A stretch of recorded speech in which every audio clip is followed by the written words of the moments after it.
Coba jujur kepada saya. Dan yang lebih penting, jujur kepada diri Anda sendiri. Berapa kali Anda membuka HP Anda dalam 1 jam terakhir? Berapa kali Anda mengecek notifikasi WhatsApp, Instagram, atau TikTok tanpa alasan yang jelas? Anda sedang bekerja. Lalu tiba-tiba tangan Anda bergerak sendiri mengambil HP. Anda sedang makan bersama keluarga, tapi mata Anda tertuju ke layar. Anda bahkan membawa HP Anda ke toilet. Anda tidak bisa berak tanpa hiburan. Anda tidak bisa menunggu lampu merah tanpa scrolling. Anda tidak bisa tidur tanpa cahaya biru menembak retina mata Anda.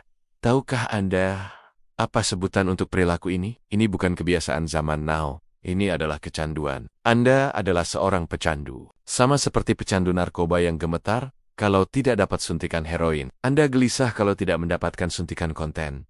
Selamat datang kembali di Rombak Mental. Hari ini kita akan membahas krisis terbesar yang menghancurkan potensi generasi ini. Topik kita hari ini adalah dopamin detox.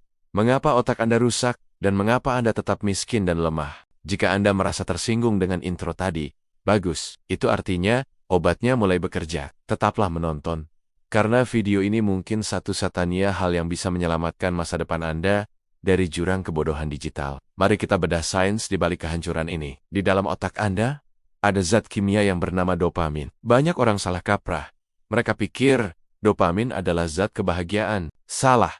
Dopamin adalah zat keinginan. Dopamin adalah bahan bakar yang membuat nenek moyang kita mau berburu rusa di hutan, mau membangun rumah, mau mencari pasangan. Dopamin adalah sistem reward alami Tuhan, agar kita mau bekerja keras untuk bertahan hidup. Masalahnya, di dunia modern ini, sistem itu telah dibajak, dihak, diperkosa. Dulu, untuk mendapatkan dopamin, Anda harus berburu, Anda harus berperang, Anda harus bekerja seharian. Dopamin itu mahal. Dopamin itu harus diperoleh earn dopamin. Tapi sekarang, Anda buka TikTok, Anda lihat wanita menari, boom, dopamin. Anda main game, Anda menang, boom, dopamin.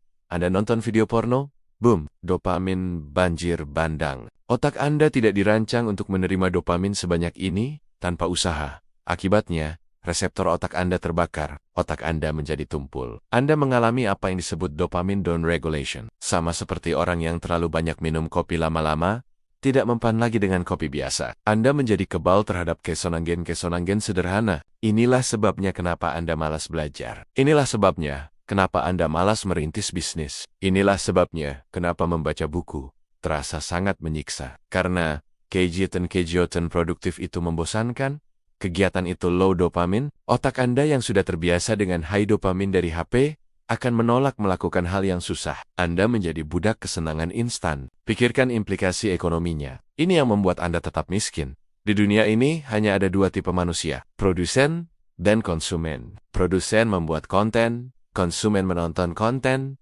Produsen membuat game, konsumen main game. Produsen menjual barang, konsumen membeli barang. Produsen kaya raya, konsumen miskin papat. Saat Anda menghabiskan 3 jam sehari untuk scrolling TikTok, Anda pikir Anda sedang bersantai. Tidak, Anda sedang bekerja. Anda adalah karyawan tak dibayar bagi perusahaan media sosial. Mata Anda, perhatian Anda, adalah produk yang mereka jual kepada pengiklan. Anda menukar waktu emas Anda, waktu yang seharusnya bisa Anda pakai untuk belajar skill baru, untuk olahraga, untuk membangun bisnis hanya demi hiburan sampah yang akan Anda lupakan 5 menit lagi. Perusahaan-perusahaan teknologi di Silicon Valley mempekerjakan ribuan insinyur jenius dengan gaji miliaran rupiah, yang tugasnya hanya satu, bagaimana cara membuat Anda tidak bisa melepaskan HP Anda. Mereka mempelajari psikologi perjudian slot machine dan menerapkannya di fitur refresh Instagram. Tarik ke bawah, lepas, putar. Dapat gambar apa ya? Itu sama persis dengan menarik tuas judi slot. Dan Anda pikir Anda punya free will? Anda pikir Anda punya kendali? Tidak.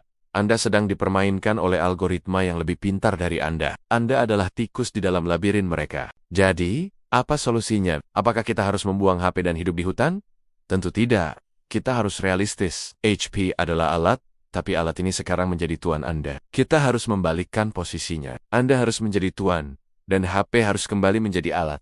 Caranya adalah dengan melakukan dopamin detox, atau puasa dopamin. Ini bukan sekadar tren gaya hidup, ini adalah prosedur medis darurat untuk menyelamatkan otak Anda. Saya tantang Anda untuk melakukan protokol rombak mental berikut ini selama 7 hari KDPEN. Langkah pertama, monk mode pagi hari. Jangan pernah, saya ulangi, jangan pernah menyentuh HP di 1 jam pertama setelah Anda bangun tidur. Saat Anda bangun, otak Anda berada dalam gelombang alfa. Itu adalah kondisi di mana Anda paling kreatif dan tenang. Jika hal pertama yang Anda lakukan adalah membuka WhatsApp atau berita, Anda langsung membanjiri otak Anda dengan stres dan dopamin murah. Anda merusak hari Anda, bahkan sebelum hari itu dimulai. Beli jam wecker kuno. Jangan pakai HP sebagai alarm. Bangun, minum air, sholat, atau meditasi, olahraga, mandi air dingin, biarkan otak Anda lapar dulu. Langkah kedua, jadikan kebosanan sebagai teman. Generasi ini takut sekali dengan rasa bosan. Padahal, kebosanan adalah pupuk bagi kreativitas. Isaac Newton menemukan teori gravitasi bukan saat main game, tapi saat duduk bosan di bawah pohon apel. J.K. Rowling mendapat ide Harry Potter saat bosan di kereta yang macet. Mulai hari ini, berhentilah menyumpal telinga Anda dengan musik atau podcast setiap saat. Saat Anda mencuci piring, cucilah piring dalam diam. Saat Anda menyetir, nyetirlah dalam diam. Saat Anda menunggu antrean, berdirilah dan amati sekitar. Rasakan rasa bosan itu. Memang tidak enak, mimeng, tapi di balik rasa bosan itu, ide brilian Anda yang selama ini terkubur akan mulai muncul ke permukaan. Langkah ketiga, deep work, kerja fokus. Anda tidak bisa menghasilkan karya hebat jika Anda terdistraksi setiap 10 menit. Mulai teknik time blocking. Matikan HP, masukkan ke laci, kunci pintu, kerjakan tugas Anda selama 90 menit tanpa gangguan sama sekali. 1 jam kerja fokus deep work jauh lebih berharga daripada 8 jam kerja sambil main HP shallow work. Dunia membayar mahal orang yang bisa fokus. Dunia tidak butuh orang yang multitasking. Multitasking adalah mitos untuk orang yang tidak bisa memprioritaskan tugas. Langkah keempat, ubah layar menjadi grayscale hitam putih. Ini trik sederhana tapi ampuh. Masuk ke pengaturan HP Anda, cari aksesibilitas, dan ubah warna layar menjadi hitam putih. Tiba-tiba, Instagram tidak lagi menarik, game tidak lagi seru, otak Anda tidak lagi mendapatkan stimulus warna-warni cerah. HP Anda akan kembali menjadi alat komunikasi dan alat kerja, bukan mesin hiburan. Anda akan kaget betapa cepatnya Anda bosan main HP kalau layarnya hitam putih. Saudara-saudaraku, ini adalah perang. Ini bukan perang menggunakan peluru dan tank. Ini adalah perang memperebutkan atensi Anda. Perang memperebutkan jiwa Anda. Musuh Anda ingin Anda tetap lemah, tetap terdistraksi, tetap menjadi konsumen yang patuh. Mereka ingin Anda gemuk, malas, dan bodoh, duduk di sofa sambil menekan layar kaca sampai Anda mati. Apakah itu kehidupan yang Anda inginkan? Atau Anda ingin menjadi elit?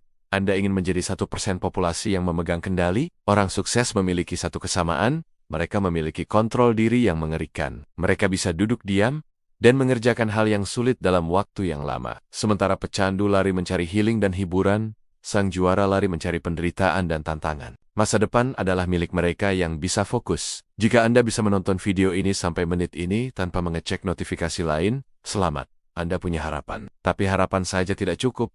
Anda butuh tindakan. Setelah video ini selesai, saya tantang Anda. Matikan HP Anda selama 24 jam penuh. Ya, 24 jam. Beritahu orang tua atau pasangan Anda kalau Anda sedang detok, supaya mereka tidak panik, lalu matikan. Lihat apa yang terjadi pada mental Anda. Anda akan gelisah, Anda akan marah, Anda akan merasa kosong. Hadapi kekosongan itu. Baca buku, tulis jurnal, olahraga, sampai otot Anda mau pecah. Reset otak Anda. Kembalikan sensitivitas reseptor dopamin Anda. Supaya Anda bisa kembali menikmati hal-hal sederhana. Supaya Anda bisa kembali menikmati matahari terbit, menikmati percakapan tatap muka, menikmati proses belajar yang sulit. Jangan biarkan hidup Anda berlalu begitu saja di layar 6 inci. Hidup yang asli ada di luar sana. Rebut kembali kendali otak Anda. Rombak mental Anda dari seorang pecandu digital menjadi seorang pencipta kehidupan. Sekarang, letakkan HP Anda dan mulailah hidup.